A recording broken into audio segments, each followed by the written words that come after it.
Magandang umaga mga kawan! Oras na para sa pinaka-inaabangang weather update dito lang sa Weather ni Juan Channel kung saan ay hatid namin sa inyo ang pinakasariwang balita tungkol sa lagay ng panahon.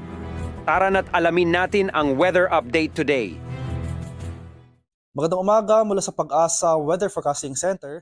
Ito na ang ating update sa magiging tayo ng panahon sa susunod na 24 oras.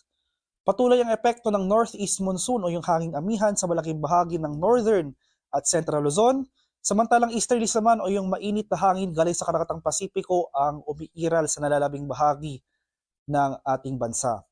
Makikita natin dito sa ating latest satellite images itong mga makakapal na kaulapan na kasalukuyan nakakaapekto sa Mindanao.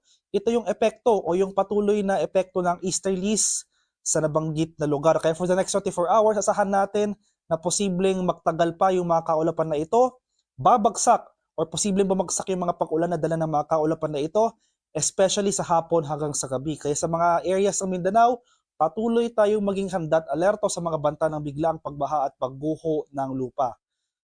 Sa bahagi naman ng Luzon, especially sa eastern section ng Luzon, dahil sa amihan makakaranas rin tayo ng mga kaulapan at pag-ulan, particular na dito sa rehiyon ng Cagayan Valley at sa mga lalawigan ng Aurora at Quezon. Sa Metro Manila at sa nalalabing bahagi ng ating bansa, magpapatuloy itong maaliwalas sa panahon, may tsansa pa rin ng mga isolated light rains o yung mga dagliang pag-ambon dito sa Kamaynilaan at sa nalalabing bahagi ng Northern at Central Luzon, pati na rin sa nalalabing bahagi ng Calabarzon.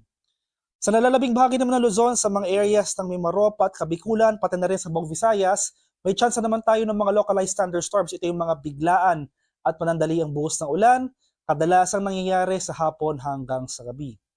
Sa kasalukuyan, wala rin tayo binabantay ang low pressure area o sama ng panahon na posibleng makaapekto sa ating bansa sa mga susunod na araw.